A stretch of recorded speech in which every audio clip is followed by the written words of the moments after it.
On the First Time Storytelling broadcast, my guest is Justin Lewis. Justin is the host of the Hard Thing podcast, which is actually how we met. So, Justin had me on his podcast and he asked such powerful and thoughtful questions that I definitely knew I wanted to have him come on the First Time Storytelling broadcast and interact with him a little bit more. And so he's here to share the story of starting his first podcast show. Welcome to the show, Justin. Thank you so much. I'm excited to be here. All right, well, let's get into this. What inspired you or got you motivated to want to start a podcast? Um, so I've loved podcasts for a long time. I used to work in a stained glass studio, funny enough, where you could basically come in, get started on work, and put your headphones in and listen to whatever you wanted for 8 hours. And I was working with my brother at the time, and he introduced me to podcasts because he knew I was interested in marketing. So I found some different marketing podcasts, and then from there, it opened up the whole world, and I realized that, you know what, I got to do this for myself. So what we'll start out with you on the listening side of the house. What did you enjoy about the podcast? Because there might be some people that are watching this that are, I mean, a lot of people have discovered podcasting, but some still haven't. So what appealed to you about those?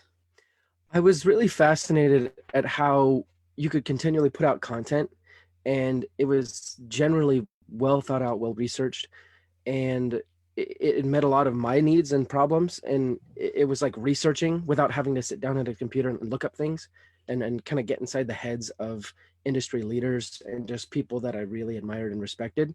And it was all free. And I was like, wow, this is awesome, because like I don't have to pay for this, but I can sit at the feet of really smart people for hours on end and just hear them talk about things that I'm interested in. So that was one reason that it really called to me. All right. Well, that is definitely a great reason why I want to tune in to some podcasts and find the right ones to get that kind of information. So, based off of that, how did you decide what topic to launch your podcast in? Yeah. So I it's kind of funny. I kind of had like a false start with deciding the topic for my podcast. So I listened to a podcast called Order of Man, and it's like one of my favorite podcasts. It's all about helping men just become better men. And I was really interested in that topic. And so I kind of started off my podcast. I wanted to help people be better. And I was like, you know what, I'm a man. I can talk to myself, so I can talk to other men probably. So I initially started it out kind of focusing on helping people like me, but then I realized that like it's already been done, and I needed to put some other spin on it. And I realized that for most of my life I've kind of always felt like an average person. I don't know if that like people can probably relate, because most people feel pretty average, I'm guessing. But I remember like watching movies, and this sounds super nerdy, but I remember watching like Star Wars or Lord of the Rings or just all these cool movies that I looked at the heroes and I was like, wow, those people are, or like the Marvel movies, those people are so cool.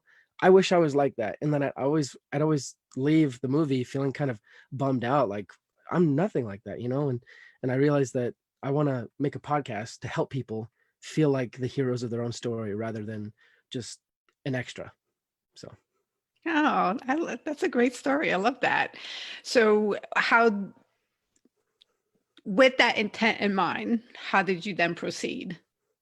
well, it kind of continued on a little bit more along that vein. So I realized that I wanted to help people, and I also started noticing that every successful person I've heard about or listened to, or things like that, had some form of obstacle that they would overcome. And it also kind of came from a story from my religion. Not to go too in depth, but basically in my religion, there's a book that talks about a father who was instructed by God to go do a task, right? And he tells his sons to do this thing. And he has two sons. He has older sons and younger son. And he tells them at different times. And the older sons were angry, they were upset, they complained a lot. And then he tells his younger son, he says, hey, you guys got to go do this. And I told your older brothers, and they're mad. And they say it's a hard thing.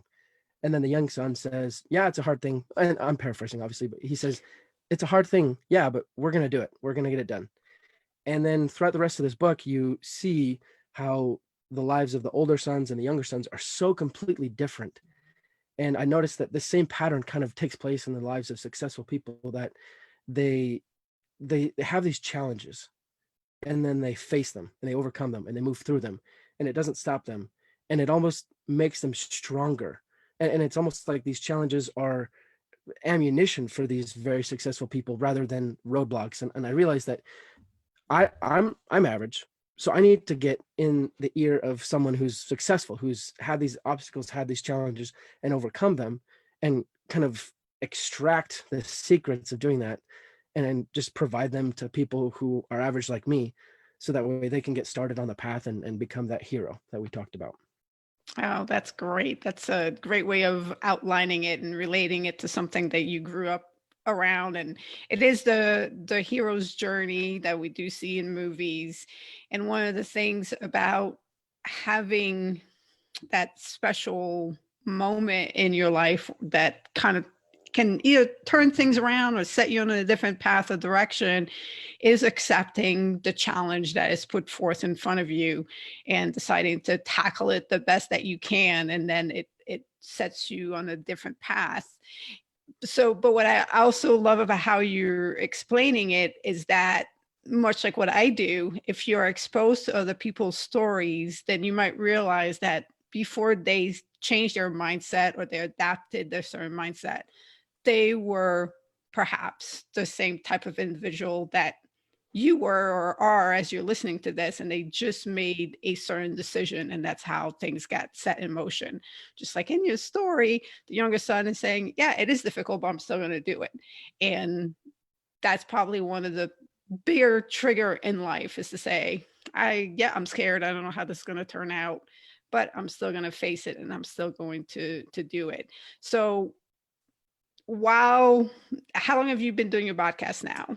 uh just about a year, actually. We're coming up on our 100th episode, so Yay. yeah. So how has listening to all of the people and doing the podcast, how has that impacted you and set things perhaps in a different direction for you? Well, it's interesting. A lot of times I'll go into podcast episodes kind of expecting one thing, and then coming out of an interview with some personal action items that were totally different than what I'd expected. It's funny. Sometimes I don't know, maybe it's fate, maybe it's destiny or whatever, but a lot of times my podcast guests, their topics kind of coincide with stuff that's going on in my life. And maybe it'll be like a day after my wife and I have a specific fight, and then I'll talk to someone who's an expert on relationships, and they'll talk about how you need to approach conversations with your significant other in a certain way, or talk about disagreements in a certain way. And it's very fascinating because I'll come out and be like, hey honey, like I just had this episode and I gotta say, like, I'm sorry, or maybe we should try this, or and one of the wonderful benefits that I've had of just doing the podcast is, more than anything, it's constant reminders for me to be a better person, because I'm trying to help other people do hard things. And I kind of feel like a hypocrite if I turn around and don't do those hard things. So it's a constant reminder to be better. Not that I'm perfect, and I'm still average, but it's definitely been wonderful to talk to these awesome people and kind of get like a free consultation, if you will, but for other people, but I still get to benefit. So that's one of the best things about podcasting, I'd say. I love that. And let me clear this up right now. Justin is not average. And I've been I've been on quite a few shows, and even, being a host and constantly working on improving the experience for your guests and the quality of questions that you ask. And being on Justin's show and the quality of questions that he was asking and his thoughtfulness behind it and how much he was paying attention and processing the information and coming back with questions. And you have to do that rapidly, and you don't know the person. And so you are gifted. You do have the gift of doing that. And one of the things that Justin did that I haven't even done with my guests, and I only did that with Justin, and he did with me, was asking, how was the experience? How could I make it better? And he asked for feedback. And then I was like, well, if he's asking, I'm going to ask him as a guest, what feedback did he have for me? And he provided feedback. So the interaction was very memorable. And it's something, again, I walked away and took away and thinking, okay, I need to improve my quality of interview. So, not average at all, Thank you. Justin. Thank you. Thank you. That's very kind. Now, let's talk about a little bit more for we went really deep really fast. So, let's bring it to more of the nitty gritty of doing a podcast as far as the technology and all of that. Did Okay. any of that um, how is the learning process for that, and what advice do you have for someone who might be thinking about starting a podcast? Um, well, I maybe I'm not the best person to ask because I came at this from a different angle. I wanted to turn my podcasting into some sort of business, but because of my different experiences in the past with failed businesses and things like that, uh, and when I say failed businesses, I mean like very small attempts that really didn't go very well. I wanted to attempt this and make it successful, putting in excuse me, putting in the least amount of money as possible. So I would look for free options. I'd look for things that I could, just bootstrap it. And from the beginning, I really had this attitude of, you know what, if it's good enough to put out in any way, I'm gonna put it out there, even though it's probably not the best audio. It's probably not the best of anything. So literally, like my first interview, all I did was buy an app on my phone, on my iPhone, and then me and my interviewee just sat really close together. I put it on my knee and we just went after it. And I just kind of accumulated things here and there as I went. Like this microphone you see here, I got from my an ex-employer when his business folded up, and he said, "Hey, you can have this if you want." So this is actually a Blue Yeti. But what I'd suggest is when you're starting out on a podcast, figure out what your budget is, and also figure out what your expectations are, and you have to match those up. And then after that, I would say, depending on what you're looking for, you can start out hosting on Anchor for hosting your podcast. That's free. But if you want some other options, there's Blueberry, Libsyn. I use Captivate. There's all sorts of options out there. Anchor's really the only free one out there right now. Um, and then after that, I would suggest making sure your audio is up to par. And you can find some pretty good microphones on Amazon for like $70. And if you need help with any of this, definitely listen to a lot of other podcasts about podcasting. Like there's the School of Podcasting by Dave Jackson, and then gosh, I no, it's the Audacity to Podcast by Daniel Day Lewis. There's just a bunch of resources out Mhm. there, all of them free, that can just teach you what exactly you need and how. So really, if you're thinking about starting a podcast, you don't have any excuse.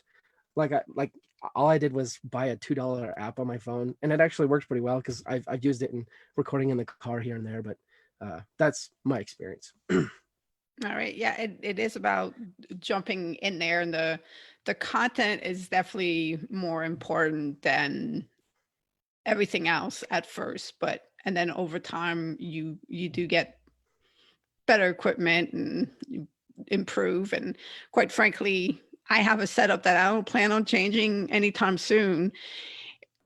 Could it be even better? Absolutely. And I don't have one of those padded rooms and all of that. I see you seem to be probably in a smaller room, but some of Yeah, it, it's like, okay, over time, possibly move into that space. But what matters, the quality of your guests, the quality of the questions that you ask them, the interaction that you have with them. And that makes a big difference. And it is, it's well worth doing it. However, it's not easy. So, can you talk a little bit more about the challenges that you did encounter along the way and booking the guests and getting the word out and those type of things, and how that might have pushed you outside of your comfort zone to get that done? sure. So I guess let me talk about my very first guest. And when I first started, I really didn't have like any connections except the people I knew. So I would just reach out to people around me. And I was fortunate enough to have some people around me that I thought were really interesting individuals, and they've done some pretty cool things. So for my first guest, I actually reached out to a neighbor who lived next to my parents for the last 20 years or whatnot. And he was a news anchor. He was also the host of a TV show, a local TV show here called Story Trek, about asking people stories. Funny enough, just going across the country and things like that. And I asked him, and we'd had many encounters before, so I should have been nervous, and I brought him over, and we started the interview, and I realized, like, I don't know what to ask him, like what questions he asked me, so I kind of fumbled around there. But after that, every successive interview kind of gave me a little bit more confidence, you could say, until I started running out of people that I knew. Like, there was a time, so I do a Monday show, which is with guests, and then I do a Thursday show, which is just myself. And for maybe a 3 month span, there was like one guest. And on the Monday shows, I just put out stuff that it basically be another a Thursday episode. But it was difficult to find guests until I actually stumbled upon a website called Podcast Directory, and that's, I believe, where we were connected. Um, excuse me. And that was actually, I got super lucky there, because for some reason they featured my podcast on their monthly newsletter, and I got a lot of responses, more than I thought I would, and that actually kind of I didn't handle that the right way, even because I was stupid, and I kind of front loaded them. So in the first weeks after I got all those responses, I ended up having, like, for a good month and a half, like maybe 5 to 6 podcast conversations a week, and those are like hour long, and that was kind of hectic. But um, I don't know. One thing I kind of learned with doing that is, I mean, it's not going to be perfect, and especially with podcasting, because most podcasters out there who are successful, they've been doing this for years, and you can go and listen to their earlier episodes, but from what I've seen, most people just kind of listen to your most recent ones. So the nice thing about podcasting is you're only as good as your most recent episode. And with podcasting, you get the opportunity to put out a new episode as often as you want. So you can definitely try again. You know, if something's not perfect, you can just put another one out there, and go find a different guest, or do anything like that. So that's, again, been my experience. Yeah. Well, very well, very well laid out, of the fact that you're going to make certain mistakes at first, and you might be nervous at first. And I think those who listen to me have heard me say this multiple times by now. Totally forgot to hit record on my first guest, and it's actually a topic I want to I want to readdress. I might go, yeah, Ugh, I'm stubborn, so I might go back to that guest yet again and say, hey, remember when I interviewed you and you wanted my first guest, and I've interviewed over 100 people since then. Can we do a do-over? yeah. And but I can laugh about it. At the time, my heart really sank because it was such a great topic. But and I agree. Although I've seen, when somebody discovered the 365 First podcast, they seem to go into the archive. So one of the things too, it is great once you do Mhm. have quite a bit of content out there, because once they find you, they might just go back and go back and go back and listen to the other episodes that you have, because they're connecting to you in the process of doing that. And yes, they as they're going back in the archives, it might be like, this is not the same. This person has definitely developed over time. Mhm. So if your Mhm. podcast listener is the same thing, because I'll go dig into archives to look for the topic that I'm looking for, and you experience the same thing. So Yeah. yeah. So, what is your vision now as you're continuing on, as you're getting to your 1 year mark, 100 episode? What are the updates, the changes, the other firsts that you want to have with the show? Um. Well, right now I have a lot of I have a lot of episodes recorded and kind of in the hopper that I'm still planning on releasing. Again, just because I had so many bunched up in that first period, that I have a lot that I still have to put out. And so right now I'm kind of in this I'm kind of in a reflective mode, trying to figure out how to make my podcast start working for me. Um, as of yet, I've been putting out content, and trying to help people, and I'm trying to figure out what else I can do, and how else I can serve my audience. In the future, I do plan on. I have kind of a list of, like, dream guests, and I haven't as yet started reaching out to them just because again I have so many episodes just in the hopper that I think some of my first to reach out to some of my dream guests and figure out how to come on my show, even though I'm probably too small for their radar for some of them. But I have a couple that I have my eye on that I'm really thinking about, and I think that maybe they might be able to come on. But I'm also thinking about releasing like a course or working on a course or something like that just to help my audience again take hard things that are in front of them and overcome them. I haven't really formulated any of that, but those are some of the things that are on my horizon. All right, awesome. Well, I wish you the best of luck with all of those things. And I know you're going to continue to put in the hard work, and obviously you're learning from your guests, and those are all the steps and processes and procedures and things that your guests have done to get to the success that they're at. So it is a great sort of self-feeding, self-help Mm-hmm. way of going about of starting a show, and then you get value from it no matter what. And I think that's very important. Agreed. All right, so let's switch over. Let's play the first time and lightning round. So I'm going to ask Justin 10 different first times, and it's similar to what it would be like on the app. So if it's something you've done before, then you say up or swipe up where I've done it before. If it's something you've never done or not interested, then it's left. We swipe left. And if it's something that you've never done, would like to do and add to your list, then we go right. Okay. Ready? Yeah, let's do it. All right. Take a Tai Chi class. Hmm.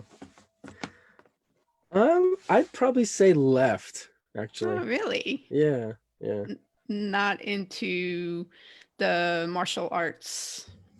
Well, I did a semester of jujitsu in college, and I would say I'm more interested in jujitsu, and I'm actually my brother-in-law, my little 16-year-old brother-in-law, he's kind of teaching me some boxing. So I'd probably say from what I know of Tai Chi, and obviously I don't know everything, I'm kind of a novice as to what it is, but it seems too slow and more focused on kind of mindfulness and movement. And so I think I'd more want to go for something like boxing or jujitsu or somewhere along that. Okay, fair enough. Use a food processor. And that's to make like juices and things like that. So, yes, you can use a food processor to make juices or make different, make a recipe or different foods Yeah, where you have to use a food processor to do it. yeah, right. I think that'd be fun. Okay, so we go right. Play online poker. Left. I'm not much of a gambler. Not to I'm also gambling. really bad at poker. So it's probably why I'm not a gambler. Yeah. Okay. Throw water balloons or find yourself in a water balloon fight. Up. Oh, done that before. What was your Done that many times. many times? Do you remember Mhm. the first time what it was like? Gosh, the first time. I want to say I have like a distant memory, one of those like foggy ones that you don't really like remember, of like a family reunion with I just remember lots of grass, and the grass was somewhat pokey, and it was kind of annoying because you drop a water balloon and then it would pop on the grass, and you're out of ammo, and someone blasts you in the face. But that was, I think, my first memory. Oh, that's awesome. Yeah, the key. It's an art to fill it Yeah, just right so it doesn't blow up yeah, on you. But it yeah. Or does like it blow blows up in when it your makes hand, or contact. Yeah. exactly, exactly. And you're right, the pokey Very grass delicate can. ammunition. Yeah. Mhm. That's an interesting family gathering of thing to do too. Yeah, yeah. Okay, invest in cryptocurrency. Um, I'd probably say like right in a maybe sort of way. Like my friend's trying to convince me, and he has some schemes that he's working on.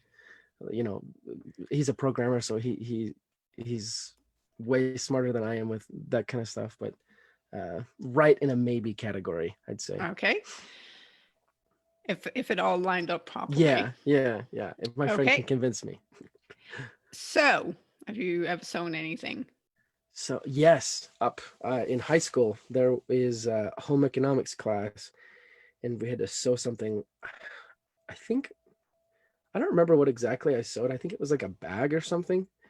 But that was very fun, and I can easily see how useful that would be, knowing how to fix your own clothes and things like that. All right, awesome. Play the accordion. Up, but not like for real. So my friend had growing up, he had one of those like little accordions that you'd get like at a music store for like young kids and things like that. And we'd play it. I didn't know how to play. I just moved it Messed back and around with forth. it a Yeah, little bit. mess around. But I guess if that counts, then up. Thankfully, that counts. Okay, swim in a river. Um, I mm, I'll just say right. I think I have, but right. Okay. Yeah, when I wrote it down for you, I was like, definitely swam in a lake. And then Yeah, yeah. I remembered I did swim in a river in Belize. And Oh there's wow. actually, so the people I was staying with were like, hey, well, you should go tubing and swimming in the river. I forget what the river was called. And I was like, yeah, that sounds good. So I get in the water and they did not warn me that there's these little fish, and I forget what the fish are called too, but like they were not like piranhas where they're like eating me, but they're definitely biting me. Yeah. And so I know it was not, as soon as I could, I got out of the water and they Yeah. were all kind of, they were still in the water, but they were kind of, all laughing at me because they just see my reaction. And I ended up hmm going back in the river and swimming around. But yeah, that was a little freaky. Yeah. Okay. Watch a surf competition Um. Yeah. live, Right. not on TV. Yeah. Right. Right. Right. I don't know what I would look for, but I think it'd be fun. Yeah. Okay. Ride in a rickshaw. Right. Right. Okay, Yes. so we've added a few things on your list. Yeah. So the final question is, how have you been making the best out of the current situation with the pandemic? I know this kind of sounds weird, but I work as a digital marketer full time, and my work we've gone completely remote right now. I kind of work better remotely, especially because my wife and I we're living with her parents right now, and her brother also has some kind of health issues, and so we're helping a lot with her family. It's kind of been nice just to be around family so much, and obviously not to have to pay so much for gas, and I don't know. It's been interesting. I've been affected very little, I'd say, by the COVID-19 pandemic. Um, and that's not to say other people haven't. I certainly hope that for those who are suffering, things get better and things change for them. I think the most important thing I've learned from the pandemic is to kind of change your outlook and keep a very positive outlook on life. It's really easy to kind of get trapped in a negative cycle, a negative spiral, a downward spiral.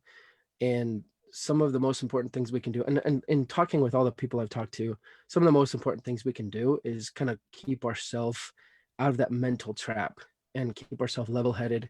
Obviously, recognizing, yeah, bad things can happen and we prepare for those and we try and make sure that they don't, but we keep ourselves mentally happy because otherwise bad things will happen. And in a way, we'll make them happen. So we have to keep ourselves level headed, keep a positive outlook, and just keep moving forward. Very well said. I thank you for spending a little bit of your Friday with me and sharing all about your first time starting a podcast. I really appreciate that. Thank you. It was a pleasure being on it. It was fun.